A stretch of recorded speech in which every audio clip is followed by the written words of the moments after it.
I stood frozen with my heart pounding against my ribs as my fiancé smiled warmly, lifted the engagement ring everyone believed was meant for me, then slipped it into the waiting hand of his childhood best friend instead. The room erupted into confused gasps while someone dropped a champagne glass that shattered across the polished wooden floor. My fingers instinctively reached toward the empty space where I had imagined that ring would rest forever, but all I could feel was the cold weight of disbelief. Every dream I had carefully built over the last 3 years collapsed in a single breathtaking moment beneath the bright afternoon sunlight pouring through the ballroom windows. Before we continue this emotional journey, if you believe in kindness, forgiveness, hope, and second chances, please take a moment to like this video, leave a thoughtful comment, share it with someone you love, and subscribe to our channel. Your support helps our community continue sharing stories that remind us even the deepest heartbreak can lead to unexpected blessings. People often believe the greatest betrayals happen behind closed doors where no one can witness them, but mine unfolded in front of more than 100 smiling guests gathered for what was supposed to become the happiest celebration of my life. The spring sun painted golden streaks across the elegant countryside estate outside Brighton, filling every corner with warmth that mocked the icy emptiness spreading through my chest. Families laughed beside flower arrangements while children chased one another across the green lawn. The musicians continued playing for several awkward seconds before realizing something had gone terribly wrong. Every eye slowly turned toward me, waiting to see how the bride-to-be would react. My name is Aloan Hartley, and until that afternoon I believed I understood exactly who I was. I worked as an occupational therapist, helping patients rebuild lives after devastating injuries. Every day I encouraged strangers not to surrender after tragedy because healing always required patience, courage, and faith. I loved quiet mornings with coffee overlooking the river, handwritten letters instead of text messages, and believing people usually meant well. Friends described me as someone who searched for light even during the darkest storms. I wore that description proudly because optimism had carried me through losing my father when I was 16 and supporting my mother while she battled years of illness. Hope had become more than a feeling. It had become my identity. Then I met Declan Mercer. He entered the rehabilitation center where I volunteered during a fundraising event. He wasn't a patient. He had come representing his family's architectural firm that had donated equipment to improve the facility. He possessed that effortless confidence that immediately drew attention without appearing arrogant. Tall, thoughtful, endlessly patient, he listened more than he spoke. Instead of trying to impress everyone, he focused on conversations that mattered. When we first talked, he spent nearly an hour asking about my patients rather than discussing his own achievements. I walked away believing I had finally met someone whose heart matched his charm. Our relationship unfolded naturally over the following months. We explored coastal villages during sunny weekends, attended farmers markets, and volunteered together at charity events. Declan remembered small details that most people forgot. He brought my favorite lemon pastries after difficult workdays, left encouraging notes inside books he borrowed from me, and never allowed my mother to carry heavy grocery bags whenever we visited her cottage. He never rushed our future. Every milestone felt earned instead of forced. There was, however, one constant presence in his life. Her name was Celeste Rowan. Everyone described Celeste as Declan's childhood best friend. They had grown up living across the street from one another. Their parents vacationed together every summer. They attended the same schools, celebrated birthdays together, and survived awkward teenage years side by side. According to everyone who knew them, they were practically siblings. The first time I met Celeste, she embraced me with infectious enthusiasm. She complimented my dress, asked thoughtful questions about my career, and welcomed me into their longtime circle of friends with remarkable warmth. She possessed effortless elegance without appearing vain. Her auburn hair caught the sunlight beautifully, and her laugh made everyone nearby smile. I understood immediately why people adored her. During our first year together, I never once questioned their friendship. When Declan canceled dinner because Celeste needed help moving furniture into her new apartment, I understood. When they met weekly for coffee to maintain traditions stretching back decades, I admired their loyalty. When family photographs displayed them standing together during childhood holidays, graduations, and celebrations, I smiled because everyone deserved lifelong friendships. My closest friend, Meredith, occasionally raised cautious concerns. She never accused Declan of anything inappropriate. Instead, she gently reminded me that lifelong emotional dependence sometimes blurred boundaries without either person recognizing it. She suggested I pay attention not to grand gestures but to small habits that revealed priorities. At the time I dismissed her worries as unnecessary overthinking. I wish I had listened more carefully. The first uncomfortable moment arrived almost 18 months into our relationship during a charity marathon.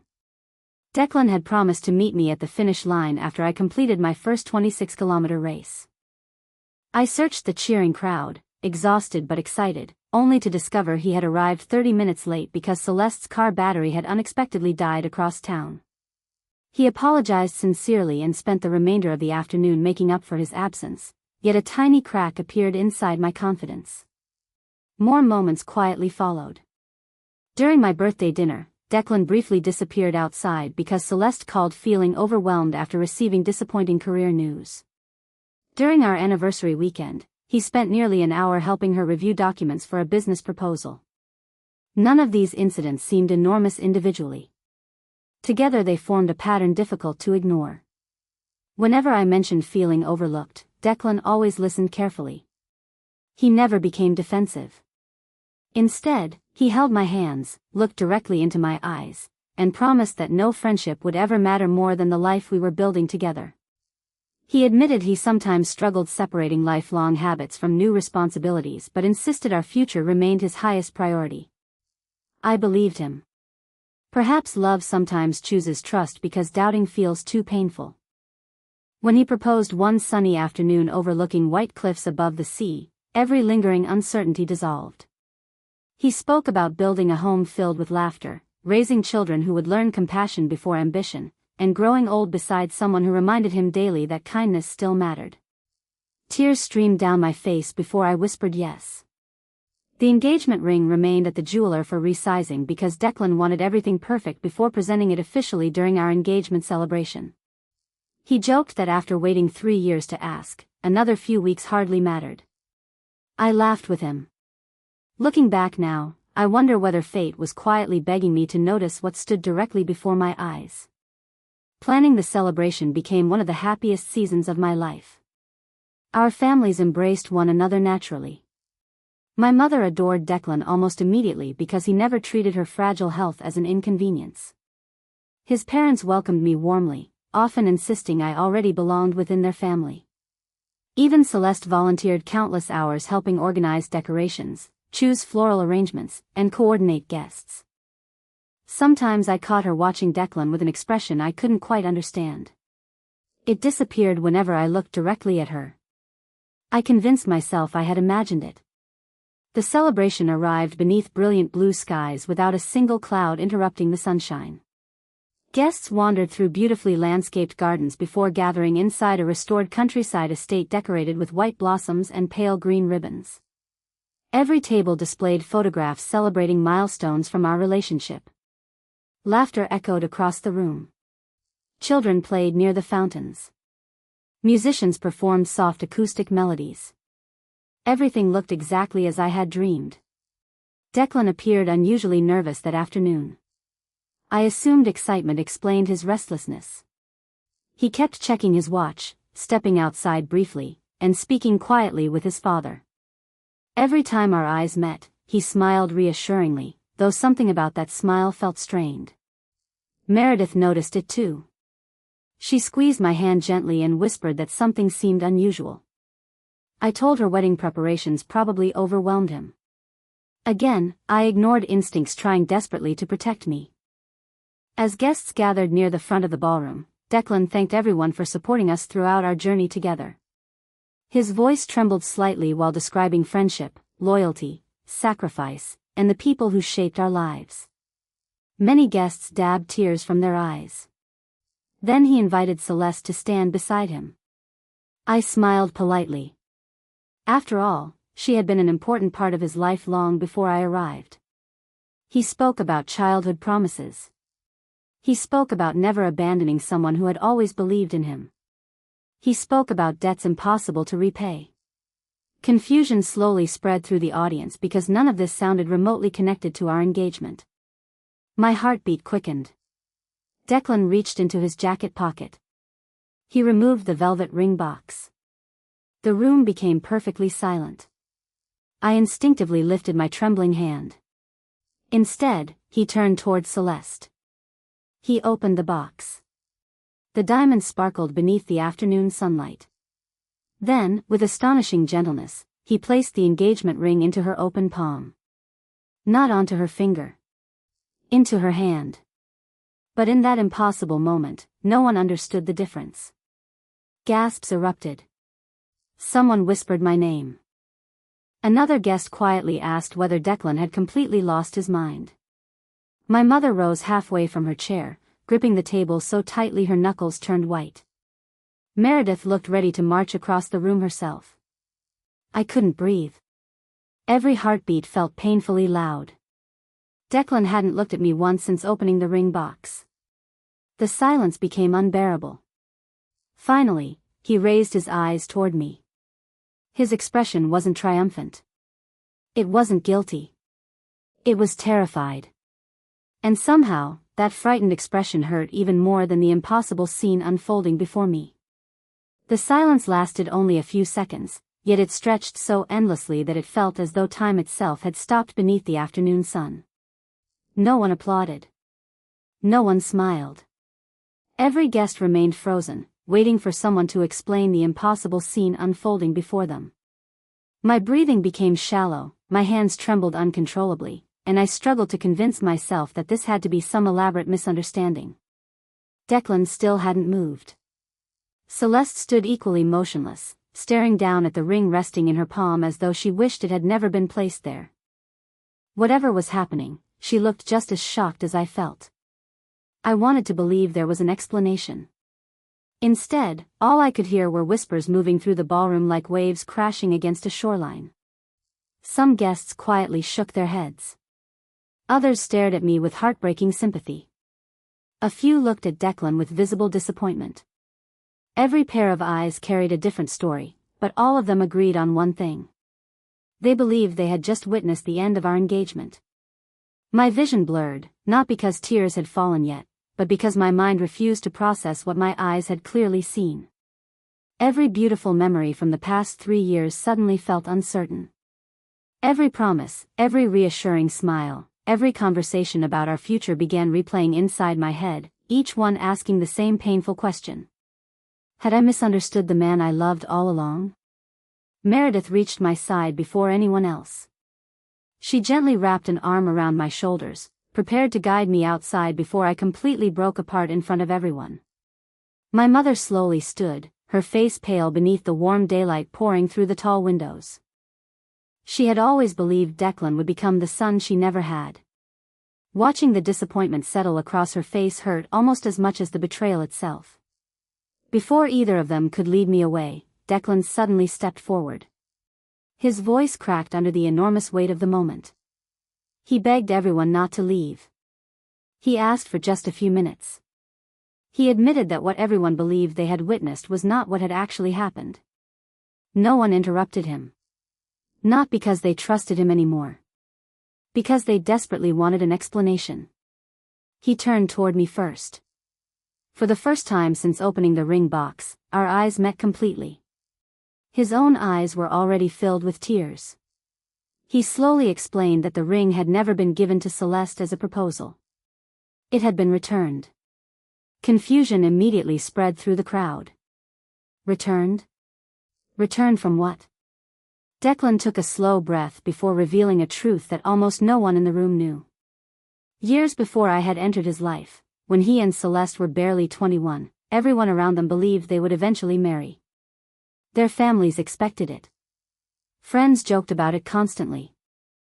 Even strangers assumed they were already a couple. Eventually, under enormous pressure from both families, Declan bought an engagement ring. Not because he was deeply in love. Because he thought it was simply the next chapter everyone expected. Before he ever proposed, Celeste asked him one question that completely changed everything. She asked whether he was choosing her because he loved her, or because he was afraid of disappointing everyone else. That question haunted him for weeks. Finally, they both admitted the painful truth. They loved each other deeply. But only as family. Only as lifelong friends. The engagement never happened. The ring remained locked away for years. Eventually Declan met me. He fell genuinely in love. When he proposed overlooking the cliffs, he had every intention of buying a completely new ring. But shortly afterward, his architectural firm suffered severe financial setbacks after losing several major contracts. He secretly sold investments to keep dozens of employees from losing their jobs. He refused to tell me because he didn't want me worrying during wedding planning. Without enough time to order the custom ring we had designed together, he made the worst decision of his life. He took the old ring from the safe. He convinced himself no one knew its history. He would simply have it resized and begin a new chapter. Only 3 days before our engagement celebration, Celeste discovered what he had done. She became furious. Not because she wanted the ring. Because she believed I deserved far better than a symbol connected to a chapter that should have remained closed forever. She begged him to tell me the truth. He refused. He insisted that a ring was just metal and stone. Its meaning came from the person giving it. Celeste disagreed completely. She refused to allow that ring to become part of my future. For 3 straight days they argued. Finally she gave him one condition.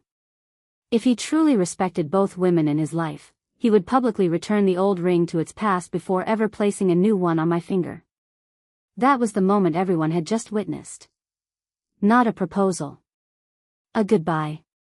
The ballroom remained silent. People exchanged uncertain glances. Some appeared relieved. Others still looked unconvinced. I didn't know what to feel. The explanation answered one question. It created 10 more. If Declan had truly loved me enough to marry me, why hadn't he simply trusted me with the truth? Why hide everything?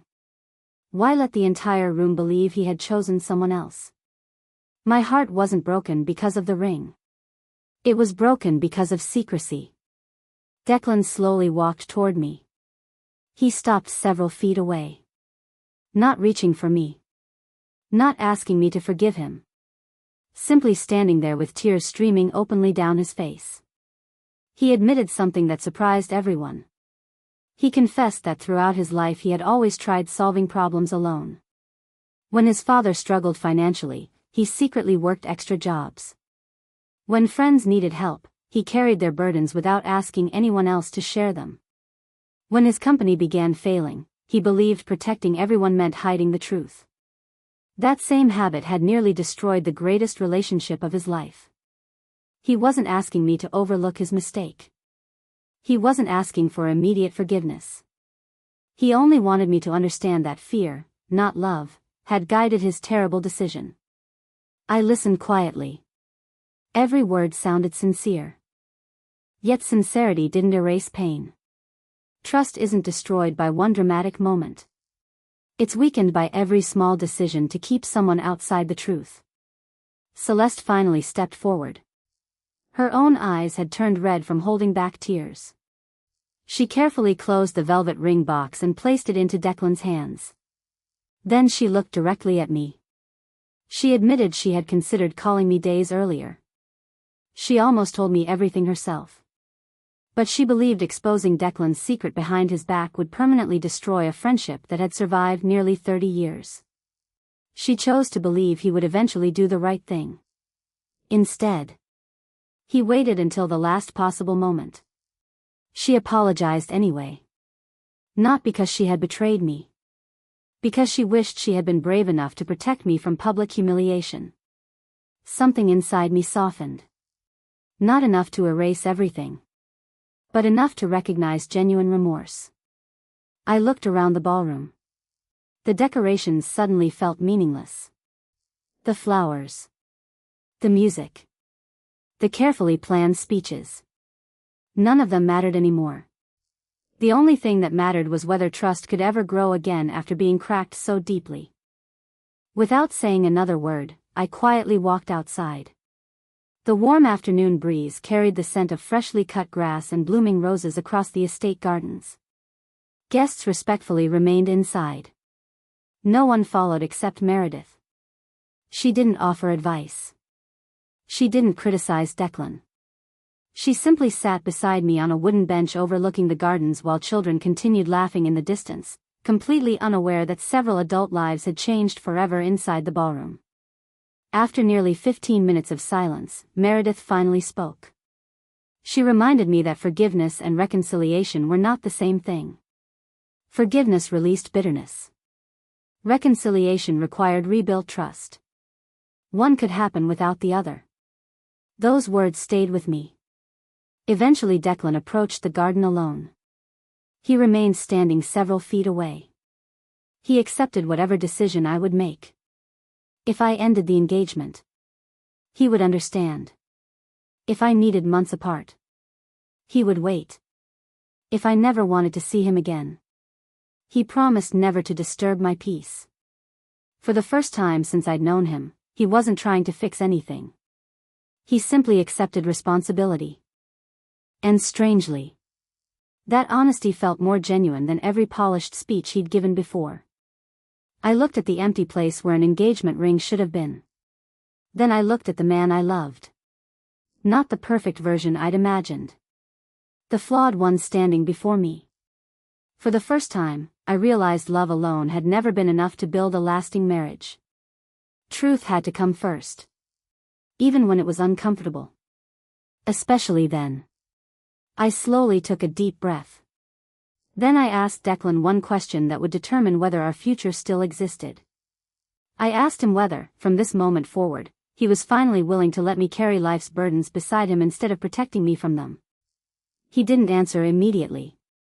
Instead, he quietly nodded, tears falling freely into the bright afternoon sunlight. The tears on Declan's face weren't dramatic. They weren't meant to persuade me.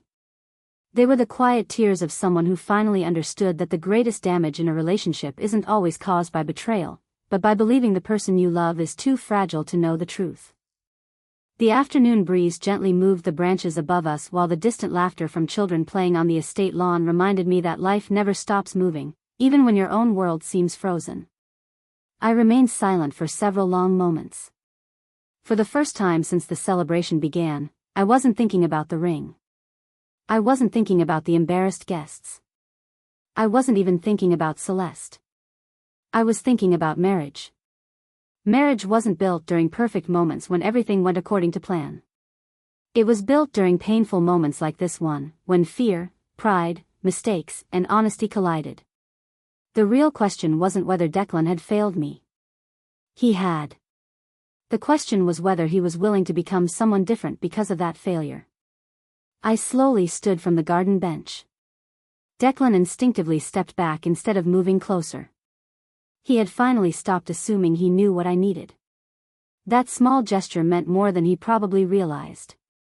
I told him that I couldn't promise everything would return to normal overnight.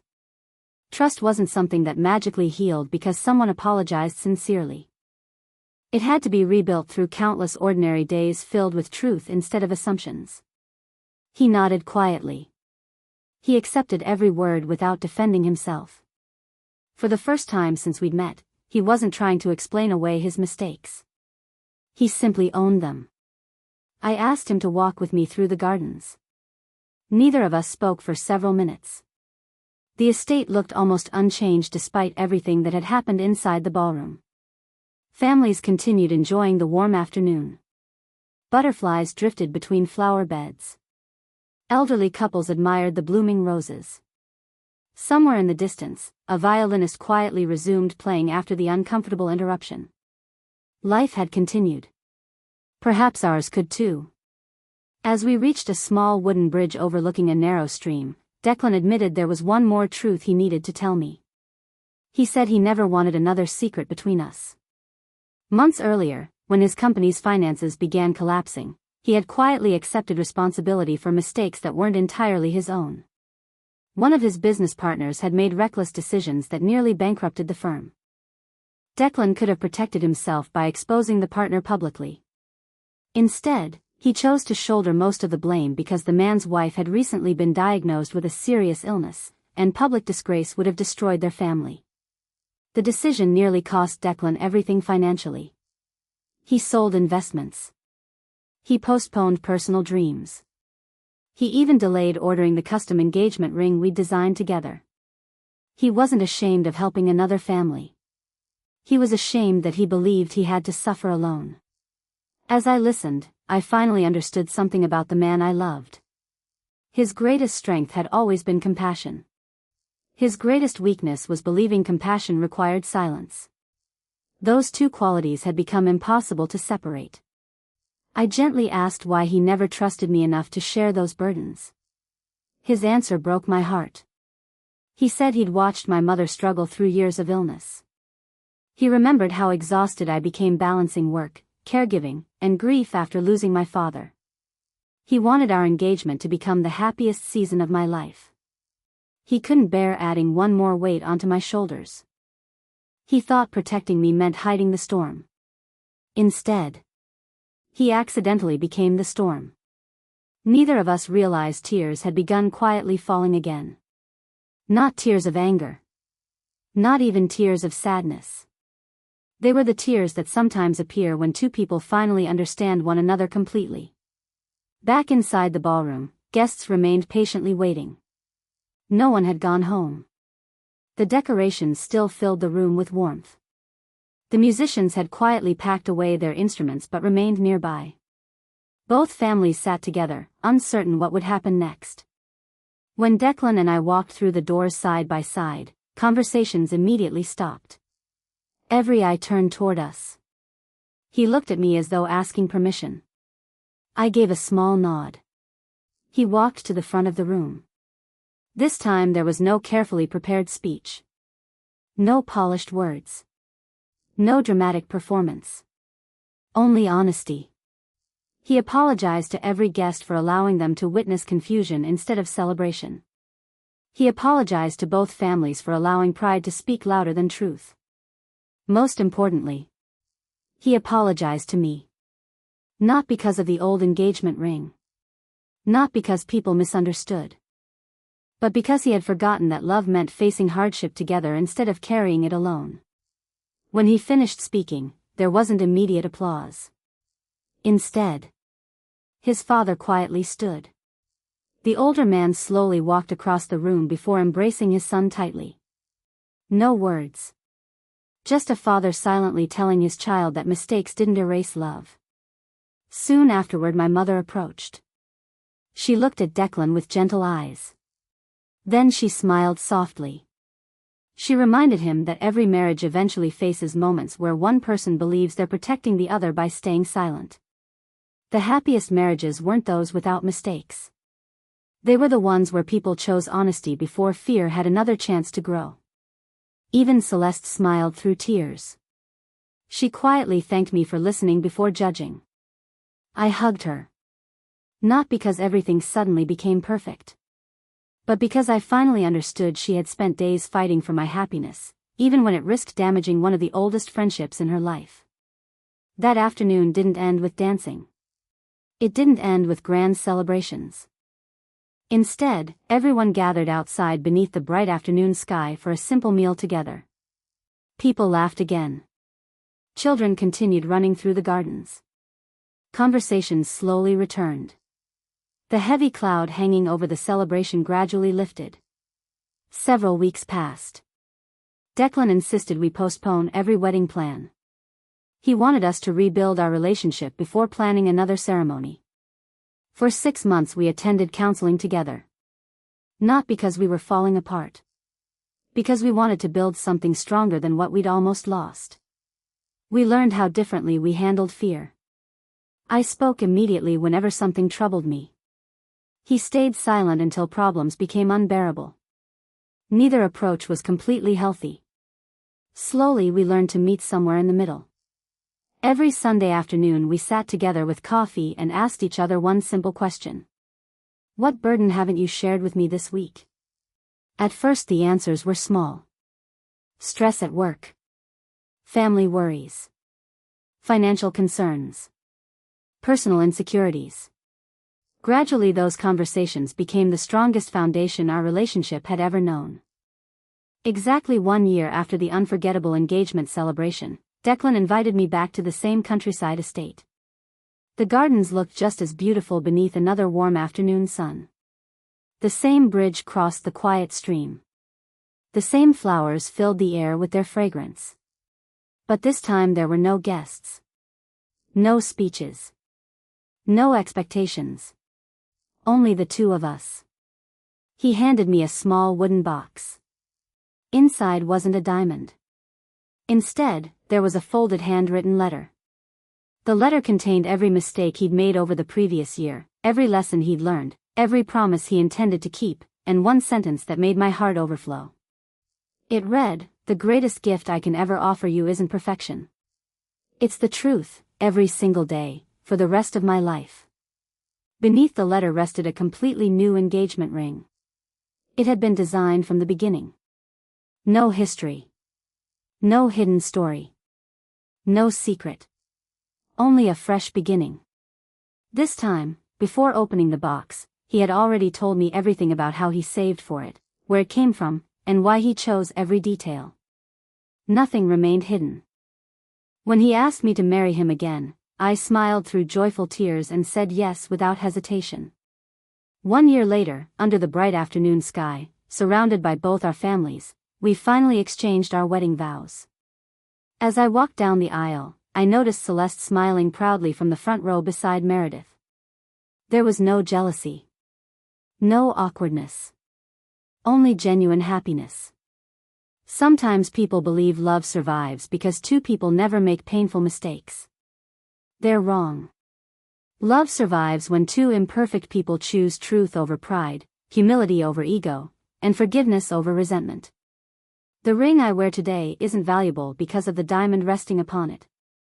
It's valuable because it reminds us every morning that honesty is worth far more than appearances, and that even the deepest wounds can become the strongest foundations when two hearts refuse to stop growing. Before this story ends, I'd love to hear from you. Have you ever forgiven someone who truly changed after making a painful mistake, or do you believe some broken trust can never be repaired? Leave a meaningful comment below and share your thoughts with our community. If this story touched your heart, please like this video, leave a meaningful comment, share it with someone who needs hope today, and subscribe to our channel so you never miss another emotional journey. Remember, sometimes life's greatest blessings arrive disguised as our most painful lessons, and every new sunrise offers another chance to choose love, honesty, hope, and a better tomorrow.